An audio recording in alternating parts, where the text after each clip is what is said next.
Hello, everyone.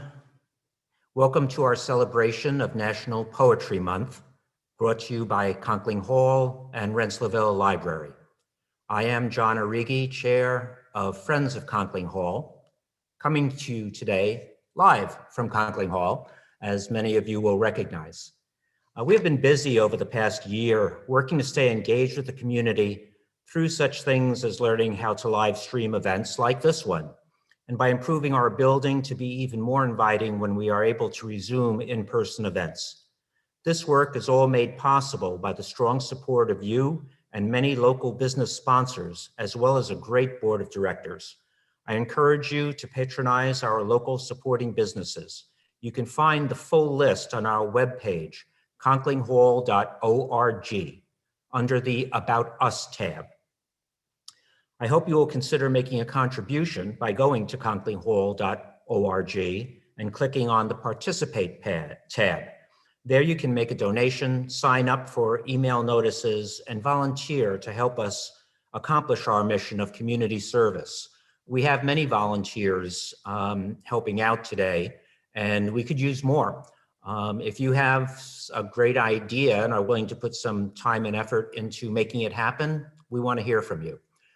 Today, we'd like to thank board members Vivian Galloway and Joe Frasino, and our wonderful friend and neighbor, Linda Miller, my daughter, Emily Arrighi, who's helping on tech, and of course, Heidi Carl of Rensselaerville Library.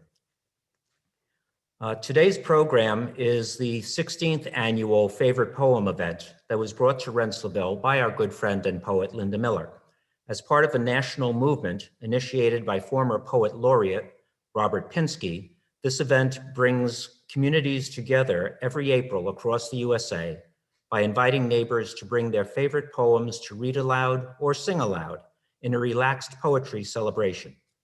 As you may remember, the Favorite Poem Project in Rensselaerville has often drawn more than 50 readers, including adults and children of all ages, and poems have ranged from the hilarious to the somber, from poems by children's poet Shel Silverstein to selections from Tennyson, Keats, to poems by 20th and 21st century poets Billy Collins, Lucille Clifton, Tracy K. Smith, Mary Oliver, Lin-Manuel Miranda, and Claudia Rankine, among many, many others.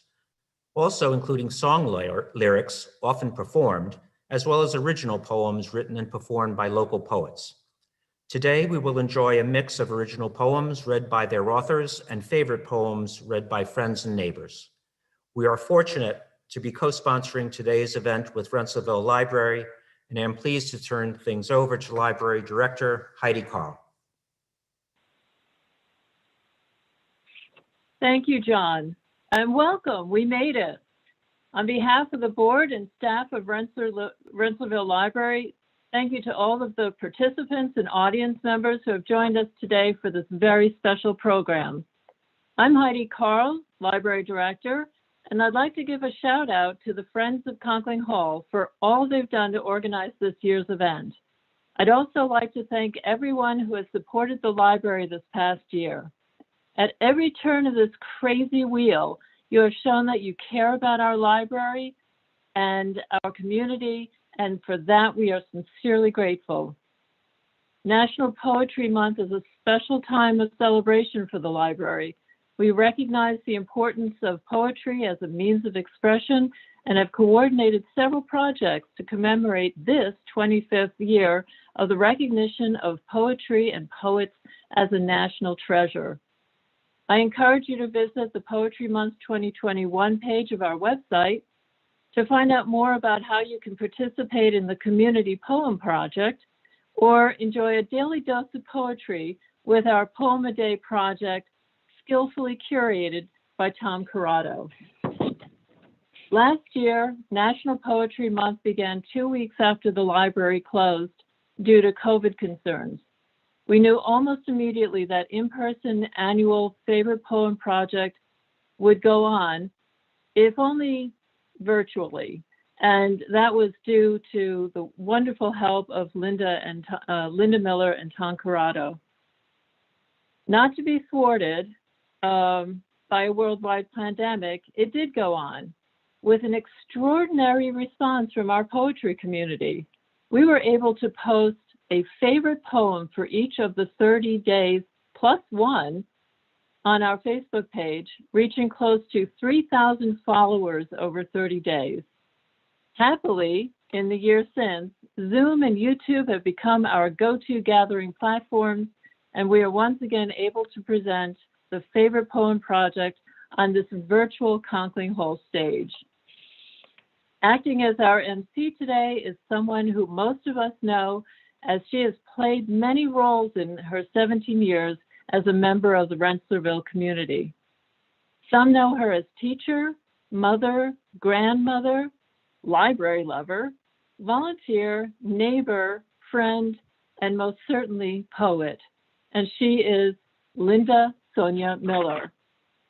Her poems have appeared in a variety of journals, as well as her two collections of poetry, Briefly, on sale here at the library gift shop, and Something Worth Diving For. She is also a recipient of grants from the National Institute for the Humanities. So it's time to begin. Participants, warm up your voices. Audience members, pour your favorite beverage, get comfy in your favorite chair, and get ready for an afternoon of Favorite Poem Project. Miss Linda, the stage is yours.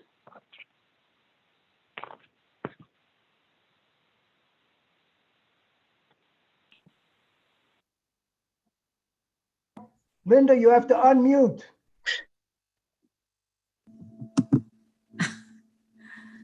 For 16 of my 17 years in Rensselaerville, the Favorite Poem Project was an important part of my life.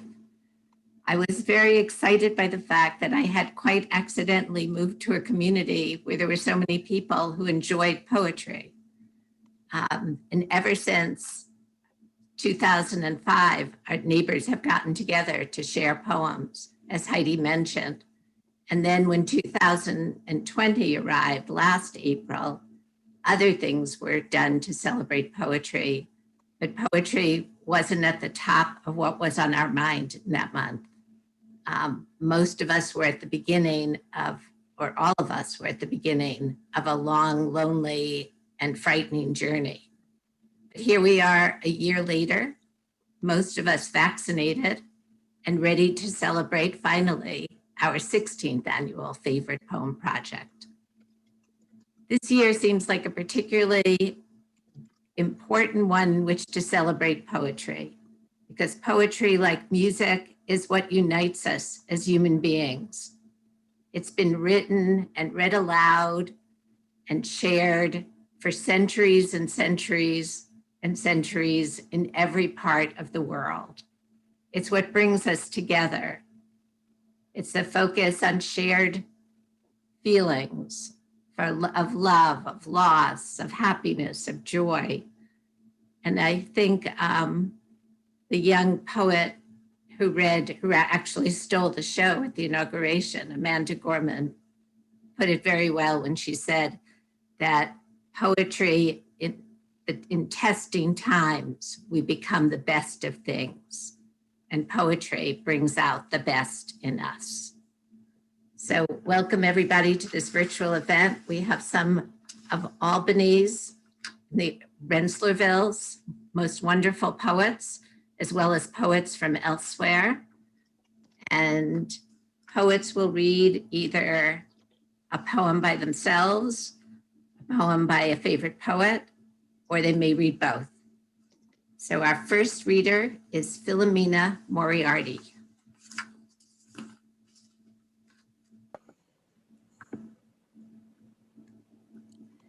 Hello, everyone. I'm really happy to be the first person reading, and I do believe that this poem really is a great first poem to read. It's written by Mark Nebo, who is a poet and prose writer. He taught at the State University of New York at Albany for several years. What he has to say, I think, is a form of spirituality that is accessible to all of us. The name of the poem is Way under the way. For all that has been written, for all that has been read, we are led to this instant where one of us will speak and one of us will listen, as if no one has ever placed an oar into that water. It doesn't matter how we come to this. We may jump to it or be worn to it because of great pain or a sudden raw feeling that this is all very real. It may happen in a parking lot when we break the eggs in the rain, or watching each other in our grief.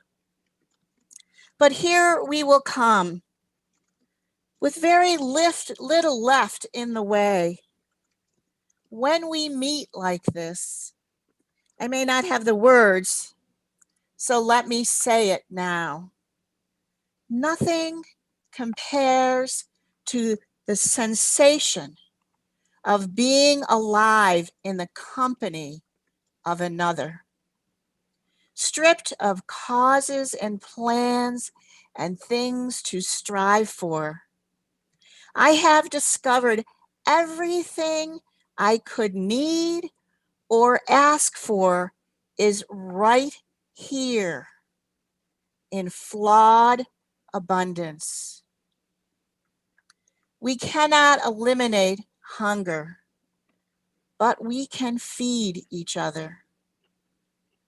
We cannot eliminate pain, but we can live a life of compassion. Ultimately, we are small living things awakened in the stream, not gods who carve out rivers. Like human fish, we are asked to experience meaning in the life that moves through the gill of our heart. There is nothing to do. There is nowhere to go. Accepting this, we can do everything and we can go everywhere. Thank you.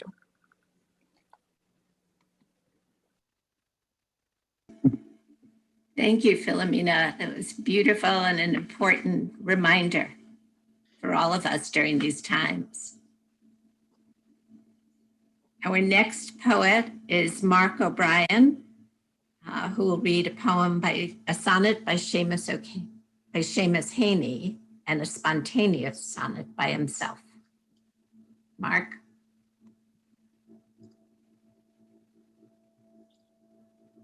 Hi there. This poem by Seamus Heaney is called When All the Others Were Away at Mass, and it was named Ireland's best loved poem of the last 100 years. It recalls the morning shared between a young author and his mother peeling potatoes. And I'd like to dedicate it to Tony Fallon.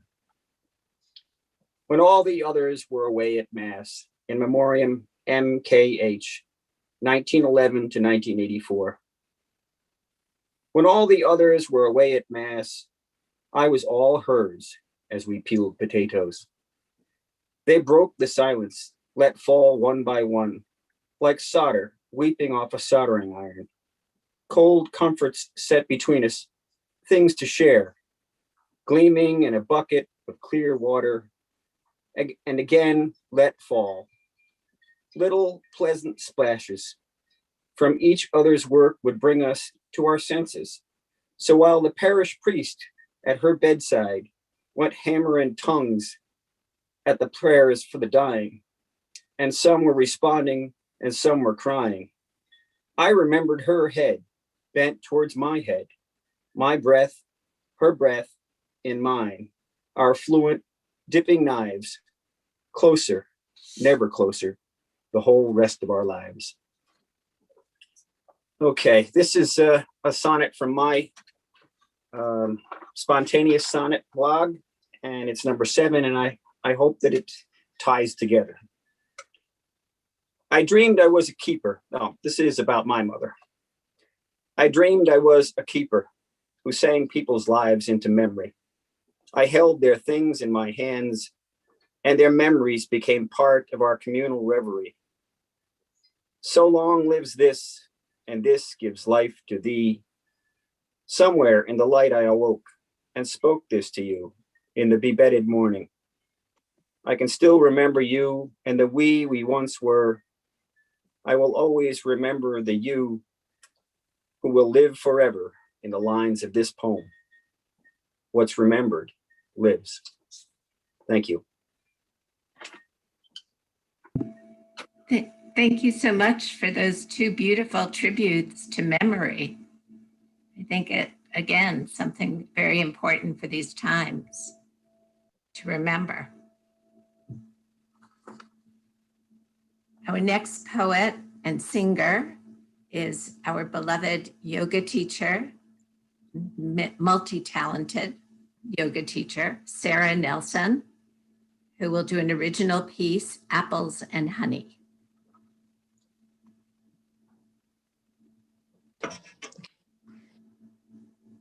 So I don't write much anymore. I used to. This is actually something that kind of wrote itself. I was on a really long hike in the Adirondacks. I did Wright and Algonquin and Iroquois all by myself one day, which is about 16 miles. And once the hard part of the hike was done, like the second half, these lines kept coming to me, and they would come and I'd stop and tap into my phone and I'd walk a little farther. The next line would come. And then I went home that evening and picked up my ukulele. So this is something that kind of wrote itself.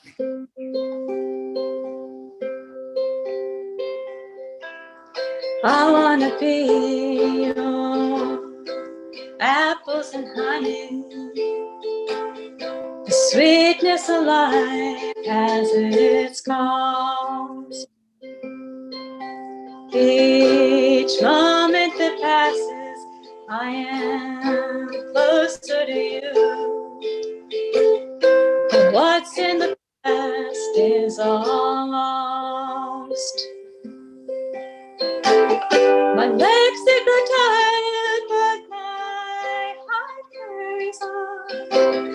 I am taking the longest way home, so that when I arrive, you'll be ready and waiting, and we'll act like I've never been gone. Yeah. The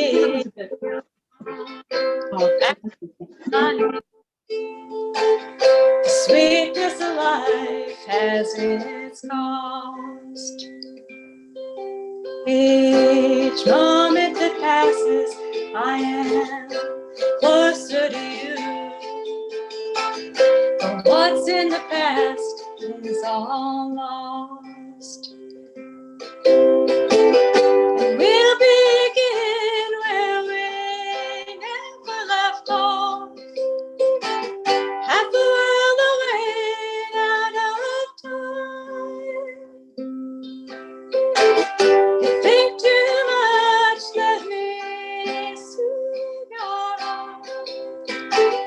Can't find an answer to this war.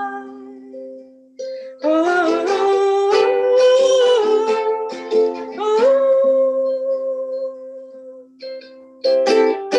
I wanna be your apples and honey when you can hold my kiss. As what's eternal can never die. Quiet and still and so amazed. Quiet and still and so amazed.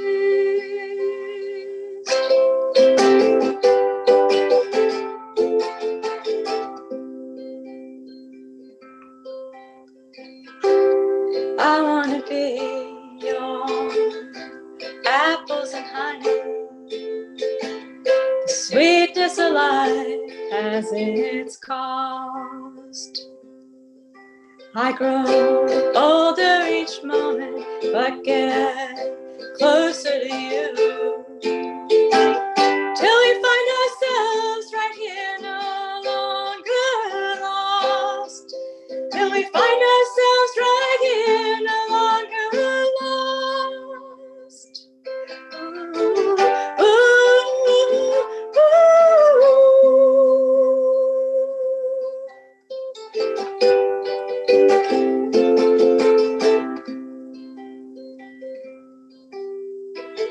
eyes hard and arms all open wide. Eyes hard and arms holding yours in mine. Holding yours in mine, body, heart, and mind. Oh,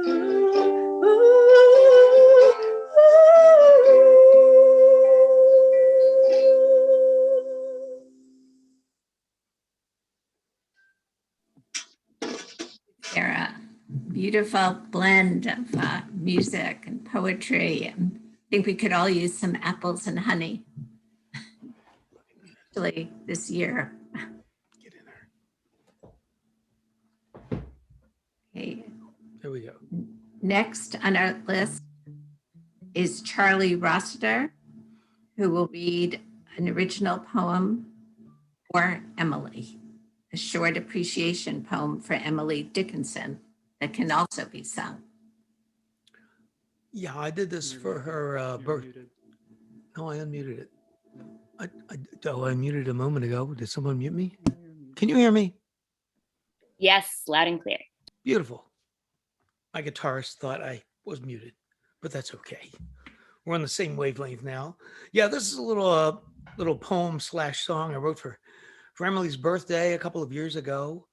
I would like to think that she would like it, but who knows? Take it away. This is Jack. He's going to be playing a little guitar here just to add to the ambiance.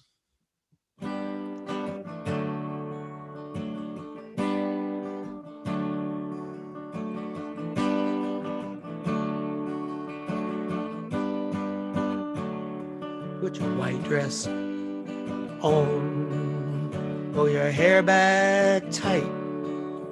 Just want to come over to your house tonight. You'll want to stay home, of course, but that's all right. We'll just sip of the fire and read poems tonight. Just sip of the fire, read poems tonight.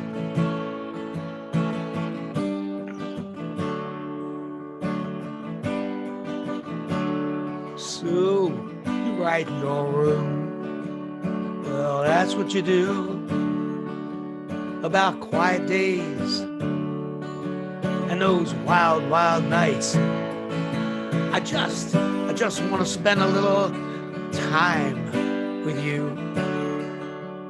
Yeah, we'll sip of the fire, read poems tonight. Just sip of the fire, oh yeah, read poems tonight.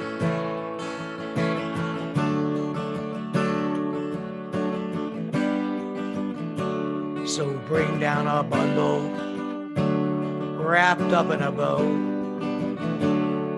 I'll bring a few in my book of notes. We got nowhere to go. That's all right.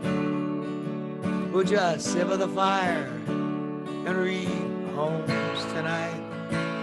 We'll just sip of the fire and read poems tonight.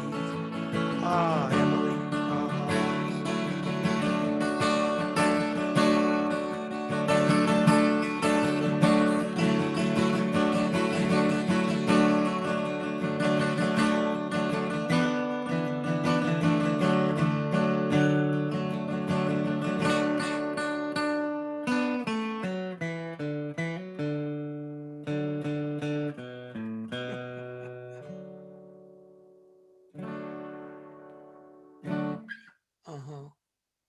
Thank you. What a treat. Thank you, both of you. Perfect date for Emily Dickinson. Sit by the fire and read poems at home. Next, we have Dan Wilcox, who will read an original poem, a Frank O'Hara-ish urban poem, is how he describes it, in which local poets and others make appearances. So thank you, Dan. All right. Yeah. Well, and mercifully, I'm not going to be singing. You would not want. You would not want to hear that. And yes, this is. So we sort of have two poets or four poets in a row: Charlie and Emily and me and Frank O'Hara. This is titled simply "Poem." The day is shaping up to be like a poem by one of those New York school poets. Only this is not Manhattan. The streets of Albany, not so busy. I stopped for breakfast at the new cafe, closer to my house than anything remotely resembling Midtown, and watched Jason across the street walking with his wife and son in summer shorts. A bit further down the street, the workers are in the park. Judy, their boss from undergrad days, arranging summer plants after her tulips are gone.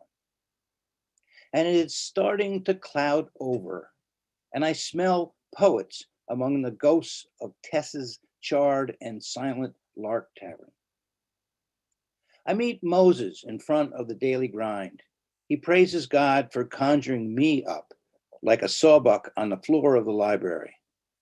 I wonder what the folks at the tables outside think of our conversation, poetry and basketball and the cost of cigarettes.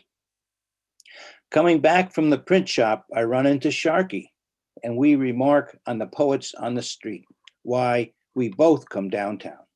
And I get a hug from Lynn, who is still working. Later at Christen's Cafe, it's busier across the street. I keep an eye on Victorio's bike, wonder if it will rain before the bus gets here, and if Albany will ever be as famous as Manhattan. That was terrific. I love the fact that you filmed it outdoors too. It was a very Whitman-esque poem. Thank you. Thank you.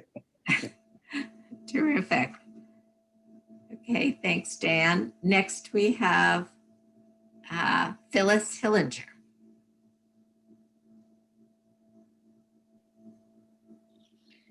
Hi there.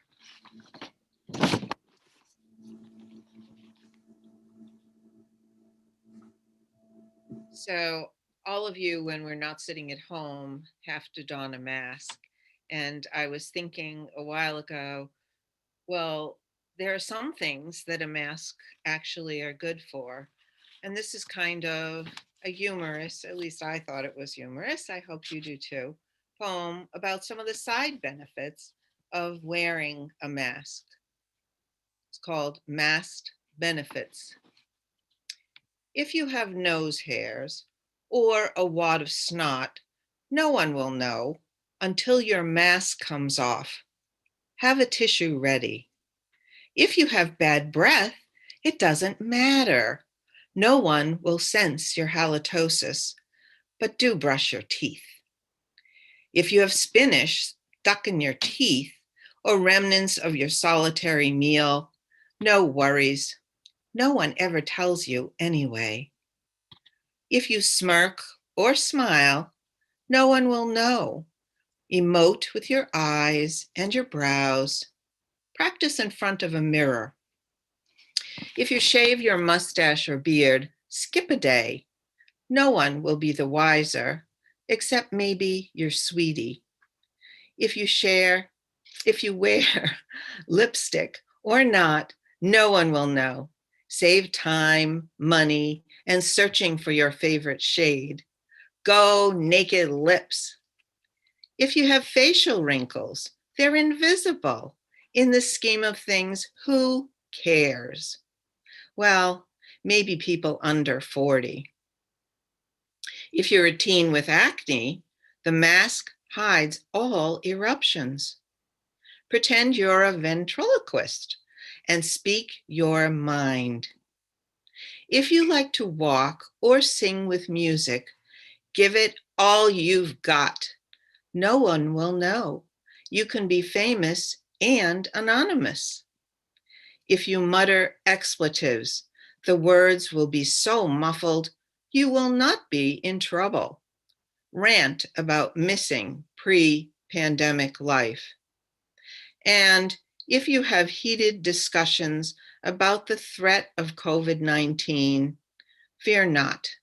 No one will know all the answers. Delightful. You convinced me. Put my mask back on. Okay, next we have Mimi Moriarty reading Instructions for Spring Cleaning. Well, I'm still laughing over Phyllis's poem. That was nice. And it's good to see so many old friends. Instructions for spring cleaning. A. Clean out cabinets. Toss out old spices and herbs and all boxes and cans with an expired date. Replace shelf paper. Burn used shelf paper. B. File all the loose paper deemed useful. Shred old financial documents. Burn the rest. C. Put all books in alphabetical order by author. Fill one bookcase. Burn all leftover books. D.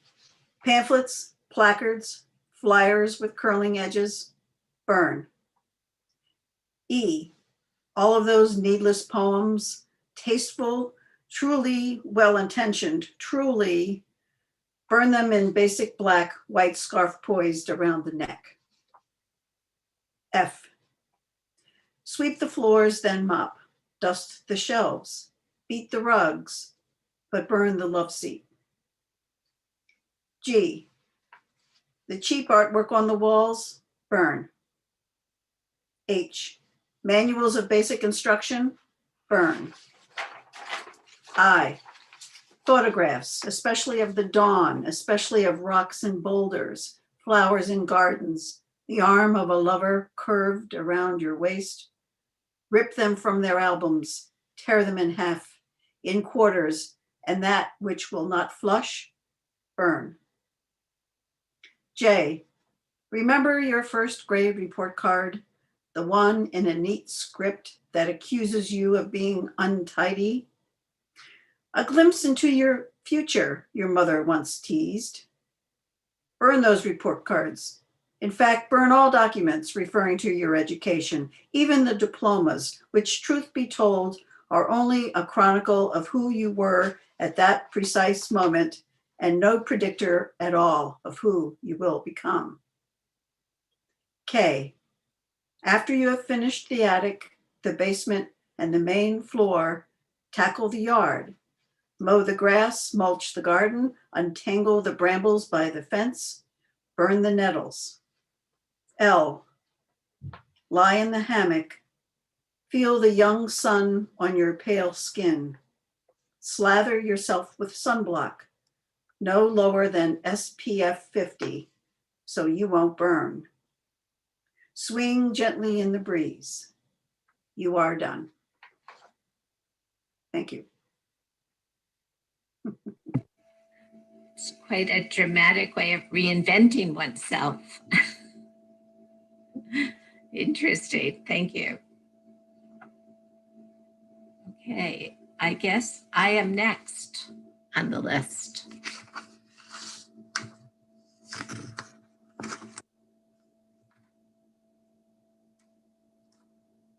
I have two poems, one by myself, and one is my new very favorite poem for this year by Ross Gay. So I'll start with the one by myself. Begin. She left the bones behind, stamps, photos, prints, his grandfather's watch, notes in familiar script that made her laugh or cry. Rilke, Rutge, Grimke, Baldwin King, books, books, books, left it all behind. Finally arrived for a moment. Mournful lawn, star-crusted at dawn, leaves of sun-soaked trees, visiting angels buzzing, whistling in the wind, where minutes before nothing lived. Sweet choir of shadows. A lone green tomato hangs like a lantern from her patio plant, beacon beckoning in the roughest sea.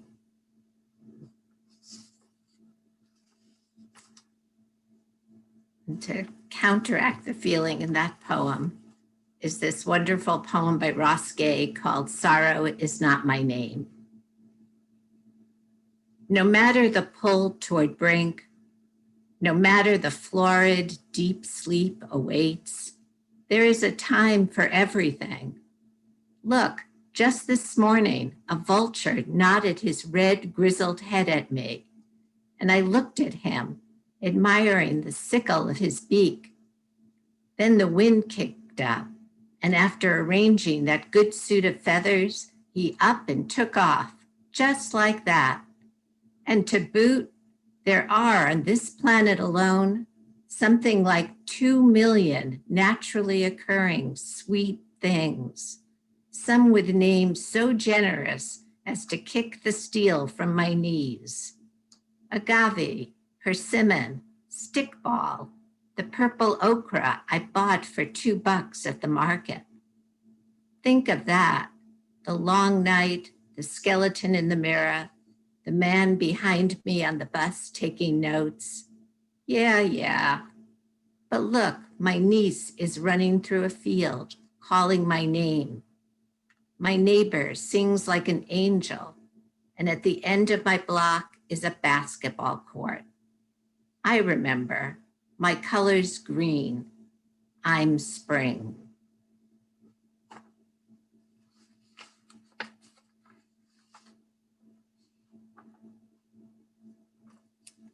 Okay, our next poet reader is Robert Miller, who will read a poem called Midnight.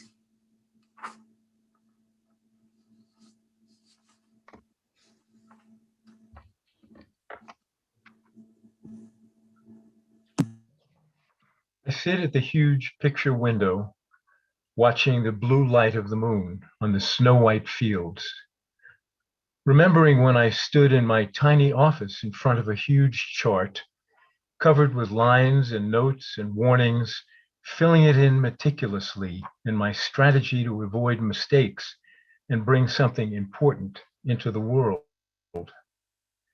But who's to say that my intense commitment then was more important than my dreaming now in the light of the moon? Thank you.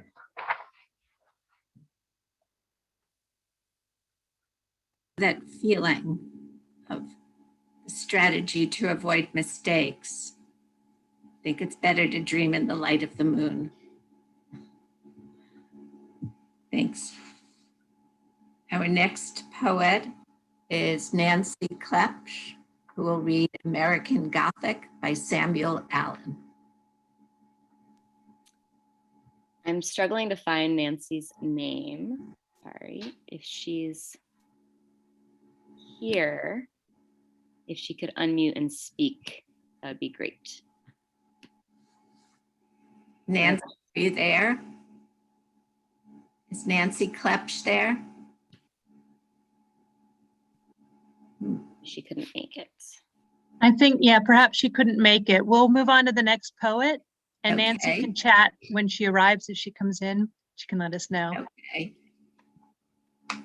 So our next poet is Tom Bonville, who will read a poem about a granddaughter and her grandpa and trout fishing. All right, one second. I'm trying to find the next name. Can you unmute yourself? Because she's looking for Tom's name, not yours. Oh, is it a different name? Yes, it's under Tom Corrado. He is sitting with Tom Corrado. Ah, thank you so much. I appreciate that. Okay. All right, everybody ready? Anybody there? You can't hear them. Go. Fishing with her. I did it because my father did it with me, and his father before him. I remember all three of us going together. My grandfather still alive, usually the one to catch the biggest fish, the most prized, a finicky wild rainbow.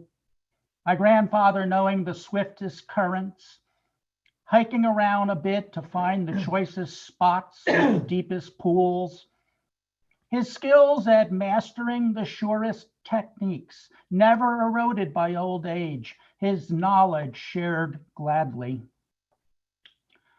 I took it all for granted, even as an adult, only knowing now as an old man, thinking how stupid I had been not to appreciate more, not to grasp the importance of being in the company of fishermen, but smart enough to learn what they were teaching me about fishing, about fly fishing. Being blessed at an early age with a 5.5-foot spinning rod and reel, plenty of 4-pound test line with a 2-pound test leader, spinners and spoons, barbless hooks to catch and release, and learning an early lesson taught first by my grandfather, that the smaller the lure, the better. Wisdom that would stay with me to this day in all things about life. Knowledge that I would teach my own son, the two of us frequently fishing together. And now, in my twilight years, to teach his firstborn, my granddaughter, who surprised me how good she was at an early age, how instinctive, how fast she learned to fish for trout, how she loved the strength, the beauty of trout, never to betray the fight of each fish, never keeping what she caught, and how much she enjoyed being with me in the bright sunshine of the early morning, the crisp mountain air of the first few weeks of April, skipping school, just the two of us, fishing for trout in the Catskills at the Esopus above the Ashokan. "Come on, Grandpa," she would say, waist deep in the water, urging me to step off from the bank. "Hurry, come fish with me. Cast your line into the water before all the big ones swim away." And so I did, stepping into my waders, braving the cold water. I did not want to disappoint her. I wanted to catch a fish. I would be content with a smaller trout. She would be proud of me, but I always was sure to let her catch the first one. No stocked brownie for her. She would settle only for a wild rainbow. She would always release it back into the water for another time, for someone else to catch, if they were good enough, if they were a little lucky.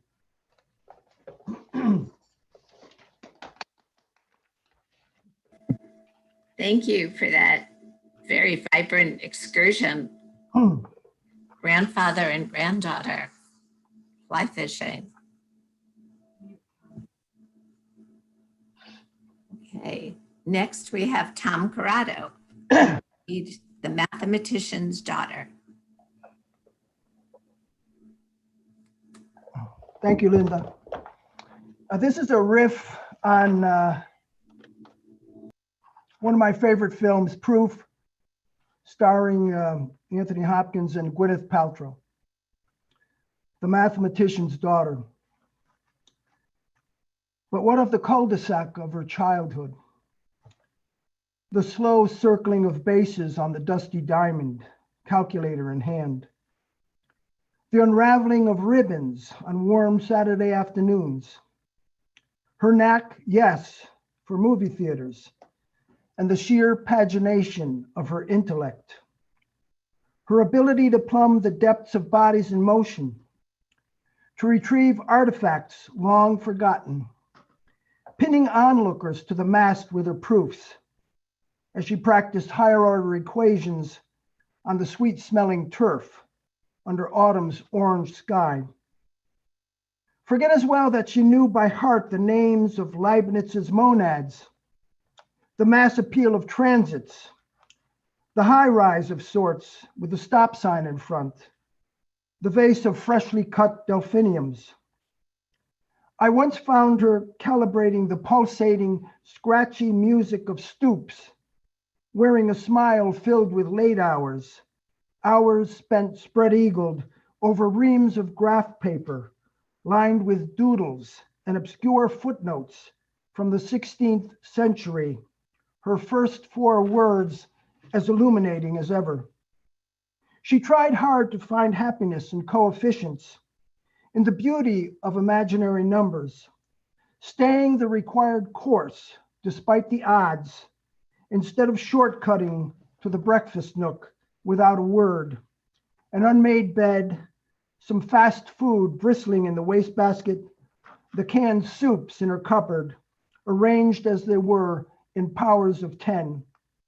In the end, she returned to the lecture hall, where amid furious note-taking, she had once plotted our future, filling the whiteboard and the air with intricate drawings of the interstate at dawn, calculating the logarithmic distance from X to Y to Z. Thank you.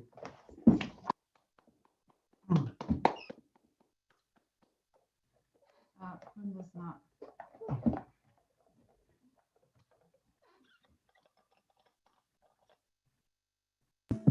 Thank you. The sheer pagination of her intellect was daunting, Tom.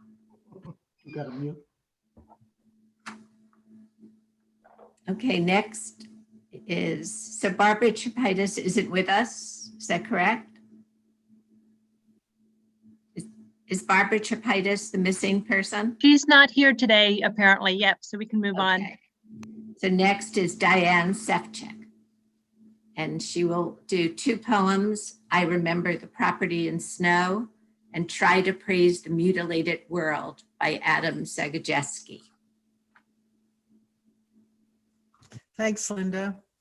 And everyone, thanks to everyone for putting this together and everyone who's participating. You know, we all know how easy it is to fracture and separate, but sometimes we're drawn together in mysterious ways. I wrote this after learning the stories of how and when some people came to live in the Albany County hill towns, clustering around the village of Rensselaerville.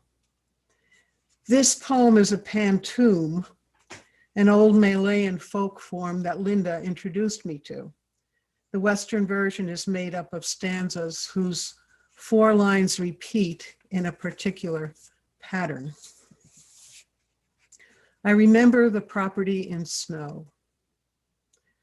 I remember the property in snow, driving with a realtor.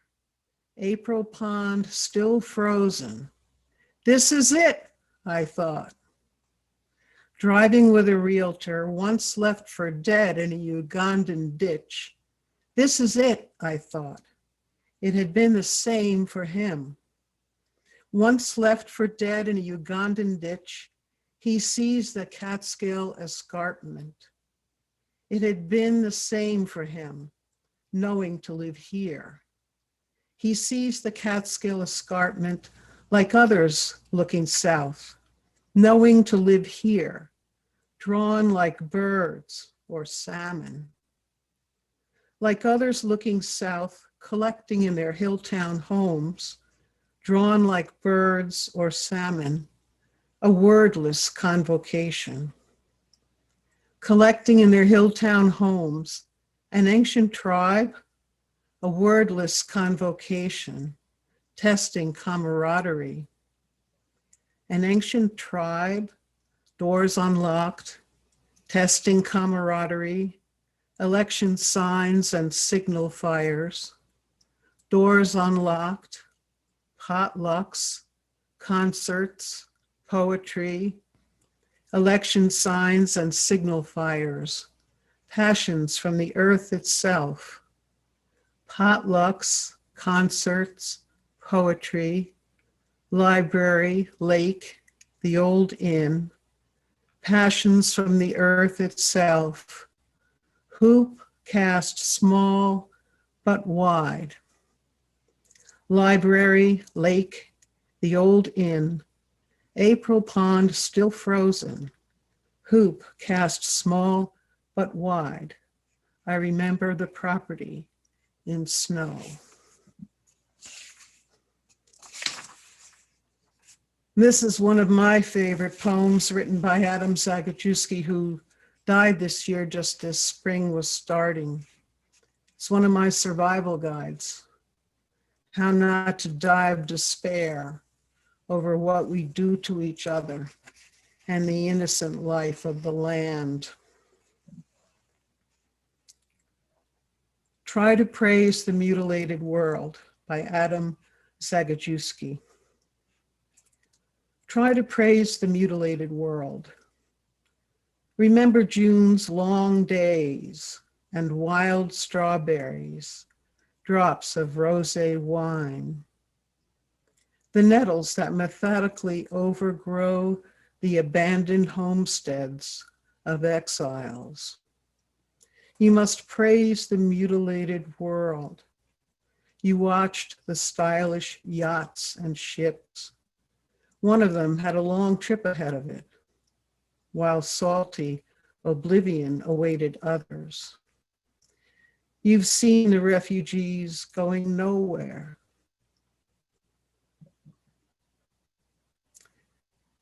Excuse me. You've heard the executioners sing joyfully. You should praise the mutilated world. Remember the moments when we were together in a white room and the curtain fluttered? Return in thought to the concert where music flared. You gathered acorns in the park in autumn and leaves eddied over the earth's scars. Praise the mutilated world and the gray feather a thrush lost and the gentle light that strays and vanishes. Thank you for listening to me.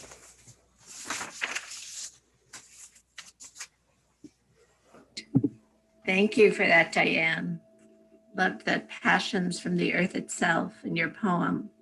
And then Adam Zagajewski's long days of nettles. Love that combination. Next is a newcomer to the Rensselaerville poetry scene. I heard her on Facebook, and that's how I got in touch with her, through her cousin who lives in town here, Susan Story. And she was reading a very powerful piece about the George Floyd trial. So that's Annie Lanzillotto. She's going to be reading an original poem. I don't know if it's that poem or something else, but thank you for coming. Thank you, Linda. And I'm very grateful to my cousin, the artist, Susan Story, who lives in Rensselaerville, and all of you, and John, who sent me the link, and all the organizers, Linda, big kiss.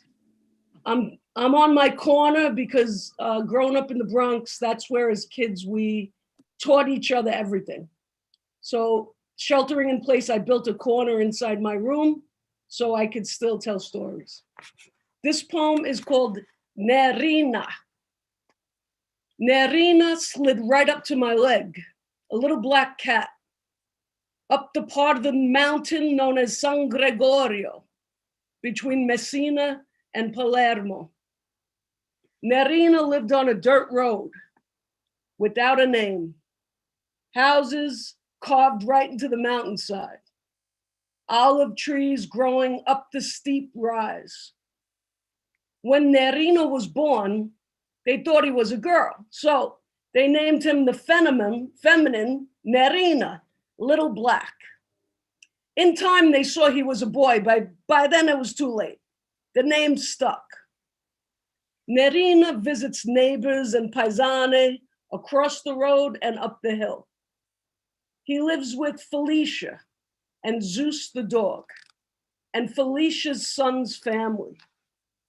Felicia I met for 1 hour in life. She was 94, and it took me more than half my life to get to Sicilia and up her side of the mountain. Life is one brief visit, and we both know it.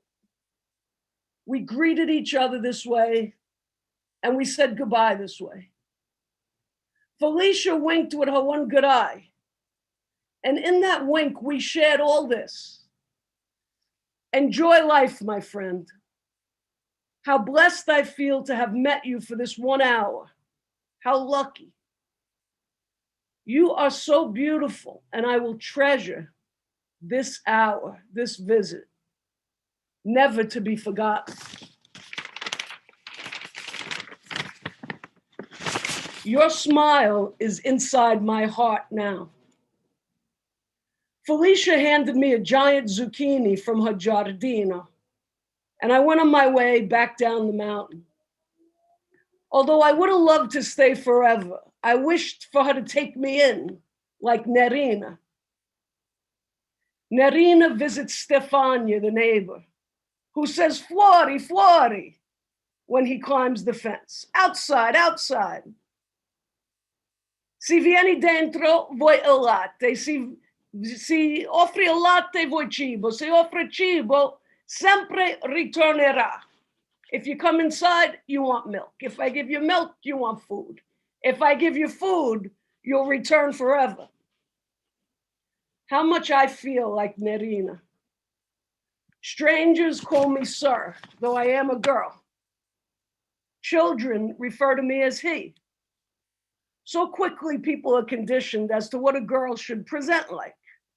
And I do not look to them this way, but when the word he comes from a child's mouth, I can't help but feel that children perceive some quality in my nature. I am not feral. I am not stray.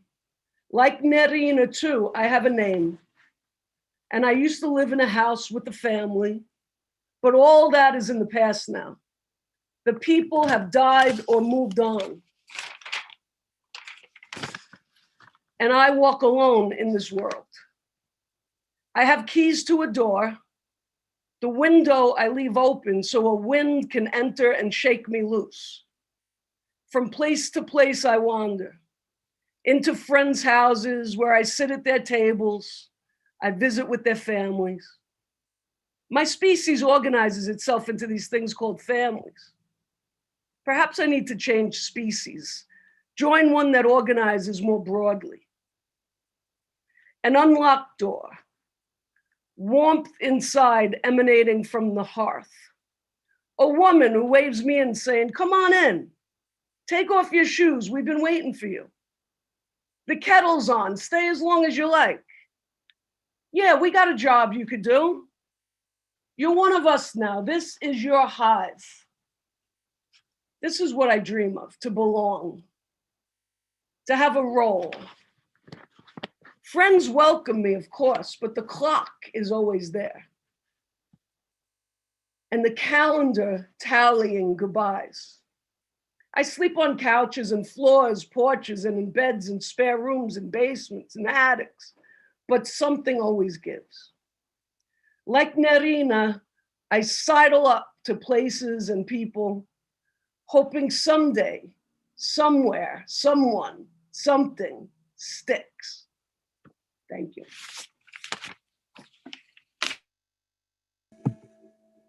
Wonderful. I'd like you and Nerina to stop by in Rensselaerville. Come visit us. I hope you do. Thank you. Next, we have Didi Corrado reading a poem called Winter.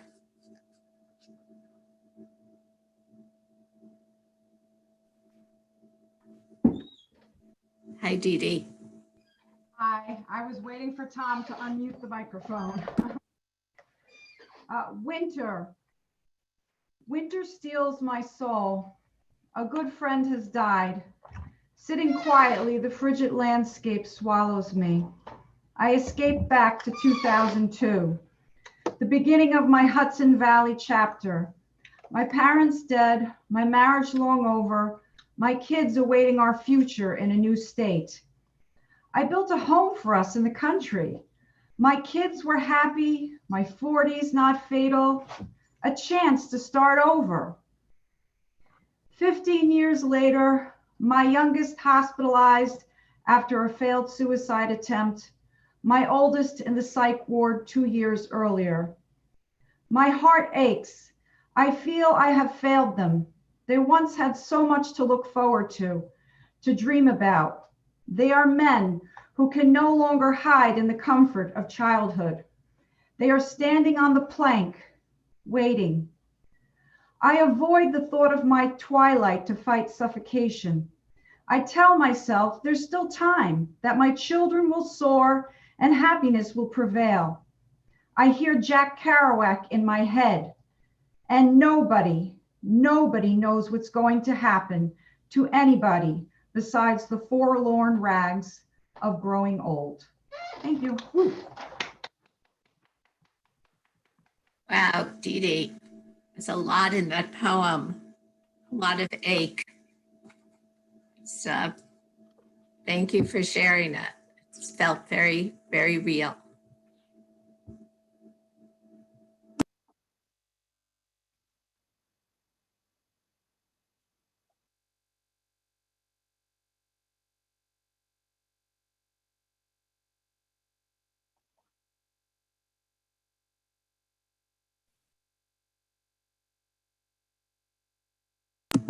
Sorry. Next, we have Marea Gordett, who will read a poem called Vanished. Hello, everyone. It's great to be here today. This is the day that I can pretend I'm from Rensselaerville, which is really amazing for me because I live right near a hazardous waste incinerator in Cohoes, near Cohoes. And that's what I normally write about. So I'm so happy to be here. This is sort of a sad poem, sorry to say, but it's sort of the state of the world. Vanished. When we are this age, flinty and deductive as geometry, we come to think of our parents as birds. Soundless they enter our minds at breakfast, holding the stems of bone china cups, shaking like aspens in November. And they rise on those spoke legs, letting the wooden table bear them. And they speak to us from feather voices in the ceilings. Out, they cry, let us out. So we walk to the cantilevered porch and let their natural history shimmer in the gray shock of old configurations darting past. Look, my father would say, pointing, the Canada geese again. And that timed bird sail turns toward Carolina before the first white boot stamps us out. Sky wet as my parents' blue eyes, clouds underlit with the beauty of breasts and swifts in flight, my two small ground nesting birds, so frail, so light they could perish. We look up at certain times of day, their plumage trailing like a comet, a stroke of ink on rice paper so quick you can't follow the brush. They vanish as the stately solitaires who mated for life, or the elegant turquoise passenger pigeons, so sociable and large flocking, they darkened the sky for days, and you'd hear nothing in their wake, like the emptiness after the trains flew by on great iron wings. Sadly, in the blue light of the blue room, we watch the film of utter loneliness. Gone the giant moa, which used to roam New Zealand. Gone the silly elephant bird from Madagascar. There was a time when hornbills and trogons flew over Paris. There was a time when great auks stood like men on desolate shores. Gone the wren from Stevens Island because of a single cat the lighthouse keeper left outside. Gone the magical dodo of Mauritius, sorely missed, sorely missed. And the heath hens, striped like zebras, and the Carolina parakeets, who threw themselves like a green carpet over land. Never seen again the pink-headed duck of India or the eerie laughing owl. Gone into hat plumes, the egret and the red cock of the rock, dustward, the Eskimo curlews who love to roam. Bless the gorgeous flying osprey who plunges like a knife into the water now as my mother rises from her reading by the crook-necked lamp and my father sleeps in the brown chair. Bless them. Bless the earth simplifying itself. Thank you. Thank you. That was another catalog of loss in that poem. Very, very well done. Thank you. Our next poet is Tony Fallon, who will read Easter Sunday 2020. Hello, my name is Tony Fallon, as you said, and I come from Ireland, but I've been here 55 years. I've written for newspapers, I do radio, I have 2 radio shows every week, and I have written over 750 poems. This is one of them. It's called Easter Sunday Morning, and I wrote it a year ago. Some of it is still true. I looked out the window in the morning, everything looked benign. Yet all we humans know for sure, our world is no longer fine. Those in power heard alarms, yet all early warnings were ignored. If there was some justice, they would have been infected by the Lord. Some hunt the wild animals for trophies for their high-class chateaus, thus bringing death to the animals on safaris in fancy canoes. Some of the so-called elite do not care about our planet. Some think they are so very important, they'll wind up in granite. The vegans have been telling us to eat vegetables and fruit, or that something toxic might cross over from some big jungle brute. But in our quest for creative foods, we throw caution to the wind. We eat poisoned fish and cats and bats, and now we are in a bind. We have sailed on Earth's waterways, never heeding any warning, and that is why I am trapped inside on Easter Sunday morning.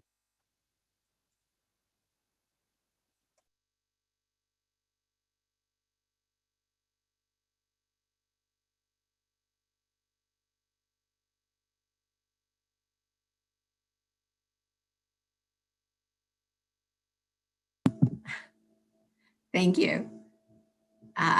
Thanks for that wonderful poem. We don't hear many rhyming poems, but you captured so much of the pandemic in those lines, what it's been like. I appreciate it. Okay, next we have Ellen Brooke, who will read Thrush Morning, and she's calling from Maine. Hello. Thrush Morning. Before dawn's shell-shiny start, I notice, finally, winter damage on the neighbor's pine, the top blown into its own branches, and hear from within this high, dark tangle, voice. He sings, a simple chord, 2 tones, or one so rich and pure, it makes a layer like the sound of light enveloping the moon, or fingers on a soft cheek. This small brown bird, offering the blossom of almost spring, his split syrinx triumphant in all directions as the egg sun oranges the broken tree. Thank you. Thank you, Ellen. What a picture of the bird and the simplicity and the light. Beautiful. Next, we have Dennis Winslow, who will read Invictus by William Ernest Henley.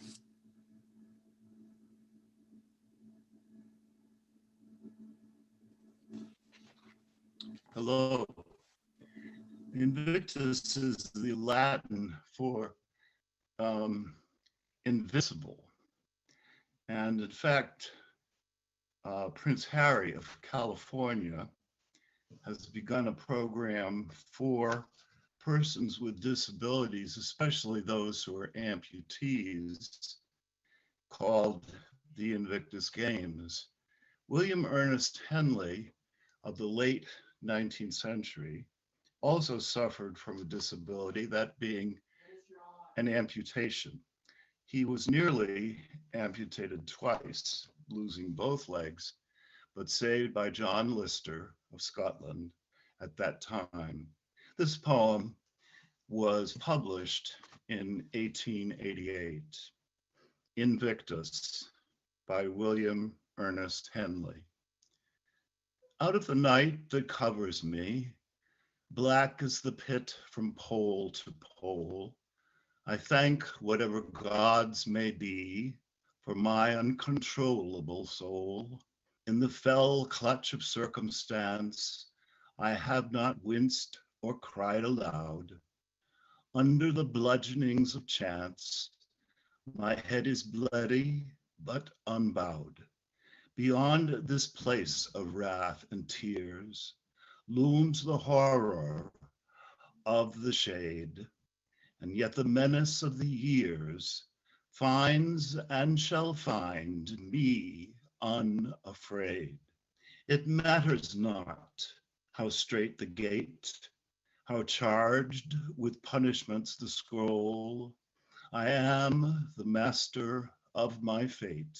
I am the captain of my soul. Thank you.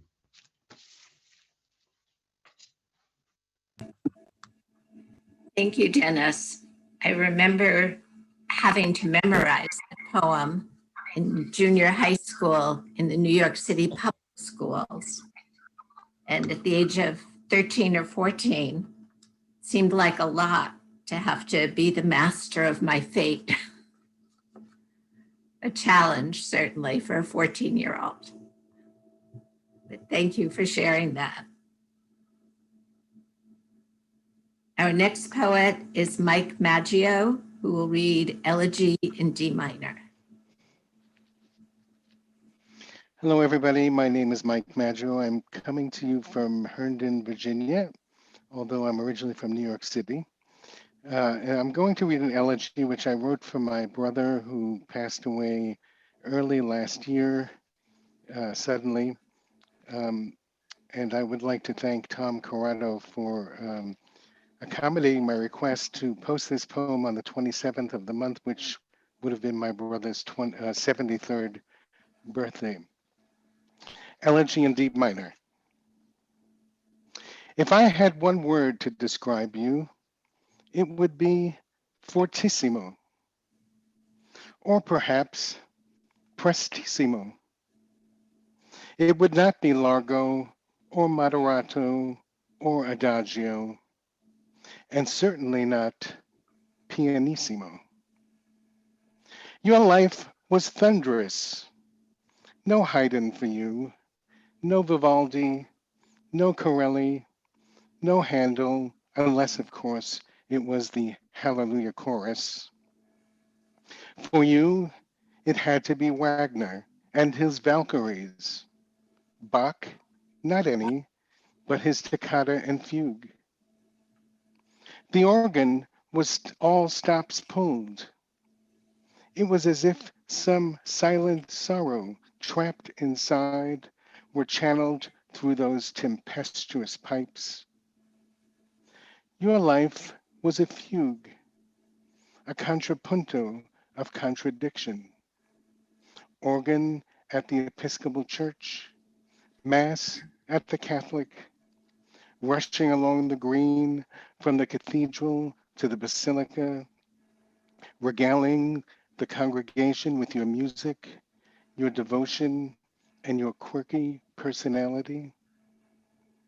Now the music has stopped, a sudden caesura, an abrupt staccato, a discordant echo, resounding through our hollowed lives, a poignant climax, as in Verdi or Puccini, to a life finely tuned. As spring arrives and God continues his wondrous symphony. Thank you. That was very moving and very beautiful. I loved the way you used all those musical terms to capture a very large personality. Beautiful. Our next poet is Claire North, someone you all know well. She was the host of our St. Patrick's Day celebration online. It's also served many other roles in Rensselaerville. So welcome, Claire. Hello, everyone. This is so wonderful that we're doing this year and that we're all here to do it. And the title of my poem is Lorica for Uncertainties Invasions. And a is a breastplate. And in this instance, the breastplate is a potato basket. Okay, so I hope everybody can get a look at that.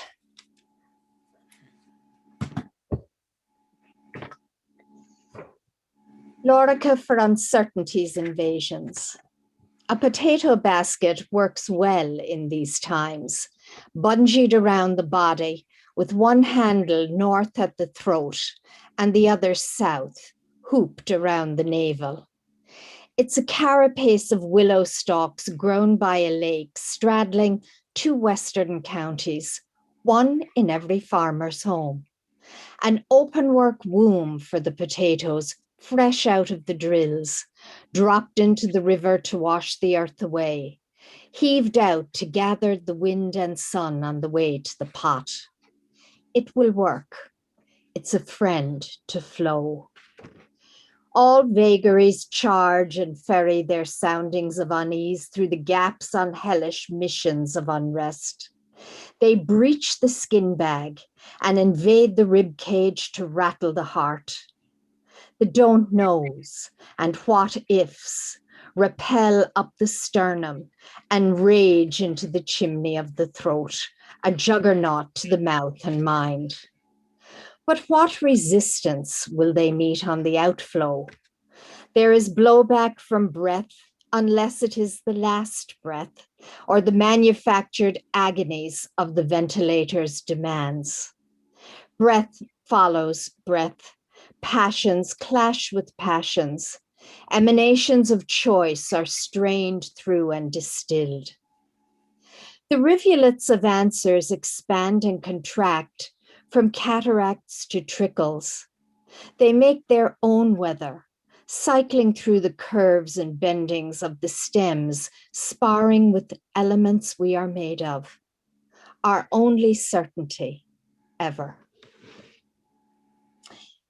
And I've got another favorite from The Lost Spells by Robert Macfarlane, illustrated by Jackie Morris. And this poem is called Gorse. And here is a picture of gorse. Good luck trying to force your way through gorse. Better setting out across a field of spears, a lake of pikes, a sky of hawks, 100 winters. Better getting dealt 1,000 scratches by 1,000,000 splinters. Out of crags and hedges, cliffs and ledges, gorse jags, spikes, crackles, raises hackles, speaks sharply. Keep out, stay back, get off my land. Room is made by gorse, though. Space is braced for redstart rabbit, wheat-ear plover. Quiet life is harbored in its crisscross places. See into gorse, get past its guard and pick a path toward its well-defended heart, the secrets kept within its limits.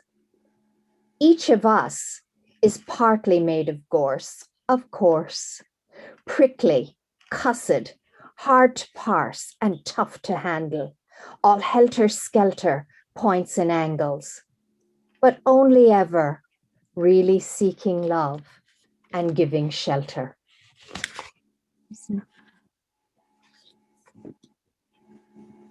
Thank you, Claire. You're welcome.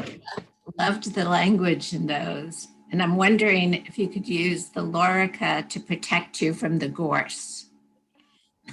No. It would find its way through ultimately. Too many gaps. And it only it would go down the front of you. You did like several. I had a feeling it was missing something. But then I didn't ask. Yeah. Okay. Next we have Jane Mendelson, who will read Hoppity Jane and the Puka by Angie McDonough. Hi, nice to see everybody. I want to thank Tony Fallon and Angie for this delightful event and this wonderful poem, which is in my namesake. So that's that takes me right there. A little bit of fun. Hoppity Jane was shuffling along. She was absently humming a line from a song. The breeze, it was cool, but not very strong. And she picked up a very strange odor. Now, Hoppity Jane has a keen sense of smell, and she knows every scent of the mountain and dell, the birds and the beasts and the plant life as well. But to her nose, this one was new. Was it a musky toad? Or maybe a frog? Porcupine? No. Could it be a warthog? A wolf or a fox? Yes, some kind of dog. But unlike one she'd ever experienced. She stopped in her tracks and took a good sniff. The hairs on the back of her neck became stiff. She wrinkled her nose at the odorous whiff. She knew it was something quite different. She perked up her ears. Her hearing was good. She peered all around at the shapes in the wood. The shadows were long, but quite clearly she could make out two large eyes. They were glowing. He was blacker than black, skinny and bony, as slight as a deer, but the height of a pony. Standing perfectly still, she'd have missed him if only his eyes hadn't been brightly shining.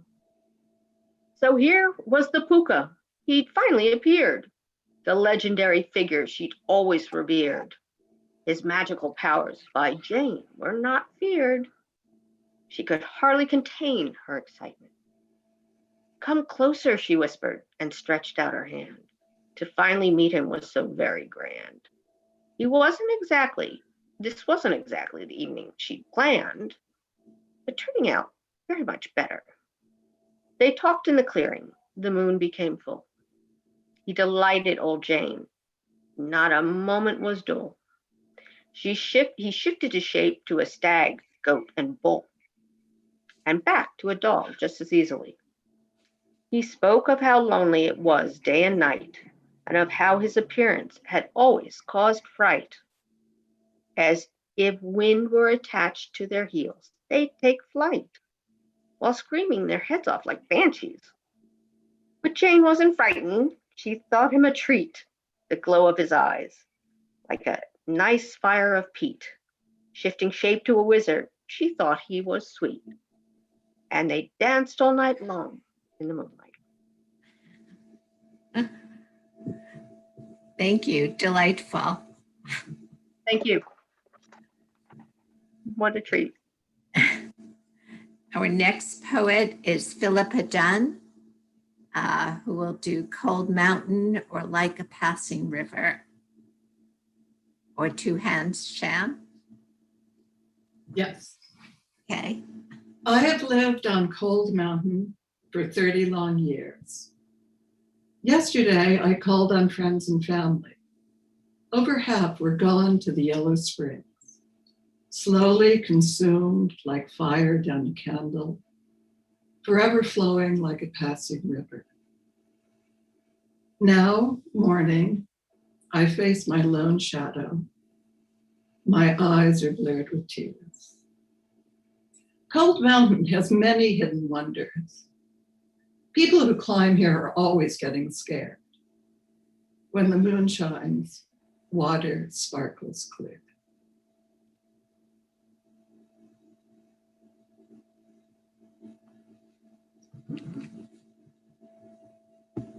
Thank you for that.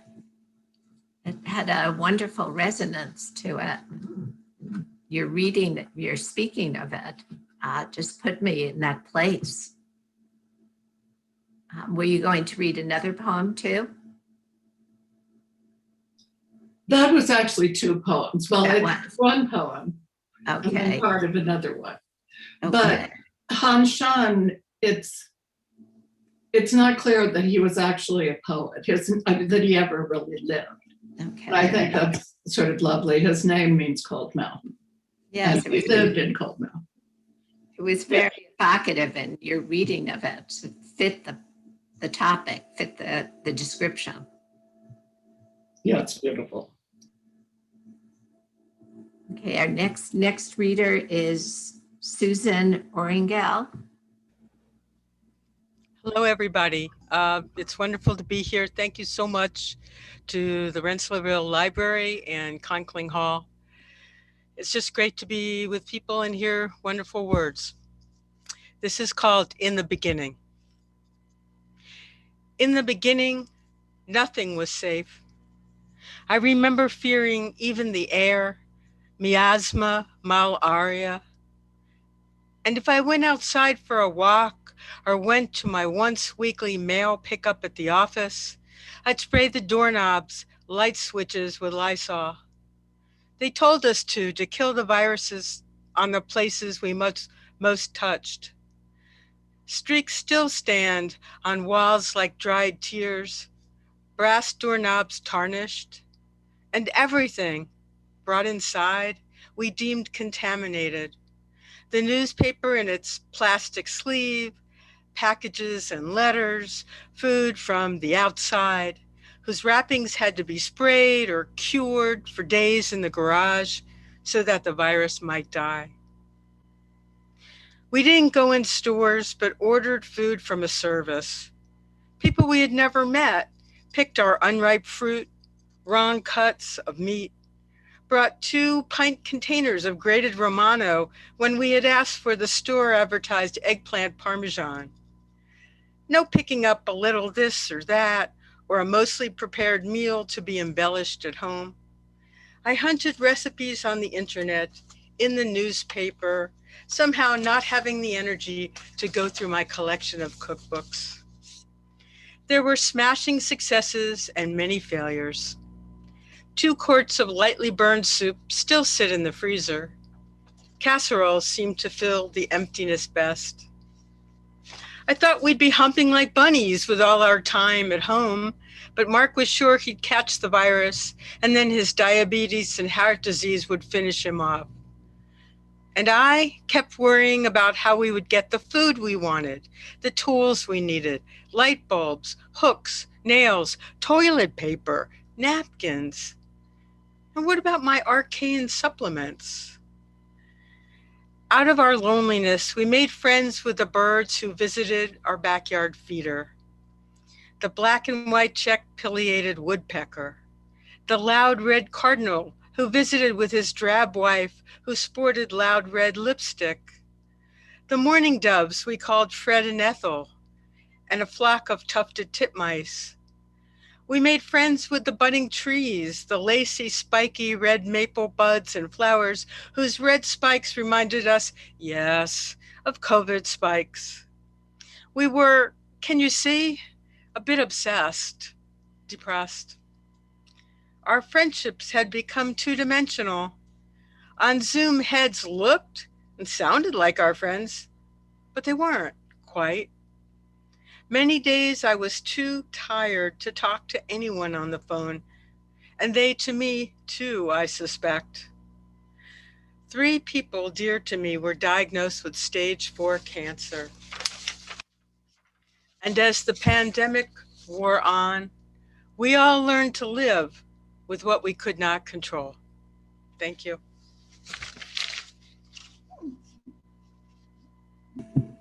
Thank you, Sue. That was quite, you captured the dire tedium of the days very, very well. And thank you for giving us the birds and the budding trees. Otherwise, I might have had to jump off a cliff. Okay, our next poet is Marianne Ronconi, who will read This is Spring. Thank you, Linda, and thanks to Counseling Hall and the library for providing this day. I picked out a poem of my own, which I wrote several years ago, but as it turns out, I could have written it this month too. This is spring. This is one of those days, though it usually comes in March, or very early April, not here almost at its end. It is a day of uncertainty. Winter and spring come and go willy-nilly. One moment the sun is out shining on the early tulips. The next, snow showers down and covers them. Minutes later, the snow has all but disappeared. Only a trace survives in the lee of the stone wall. A wind comes up, splattering rain. The clouds open. The sun returns. Down the hill, the yellow daffodils have no doubts. Rain, snow, clouds, sun, wind, calm. They rejoice in it all, proclaiming, see us? This is spring. Thank you. Thank you. Well, you're right. It is a spring like we're having now, where one day it's winter and one day it's spring. The vicissitudes of spring. Thank you. Now, is there anybody I missed? Nobody else is on my list. Is there anybody who didn't get to read? I think that's everyone, Linda. Oh, good, good. Well, 2 definitions of poetry fit this group. One is Emily Dickinson said, you know if it's a poem, if it makes the hair on the back of your neck stand up. So I thought there were some poems that definitely did that. And then I think the rest were all something I also read, something I read recently, saying that poetry is the vaccine for the soul. So thank you for giving me another vaccine. And thank you all for participating.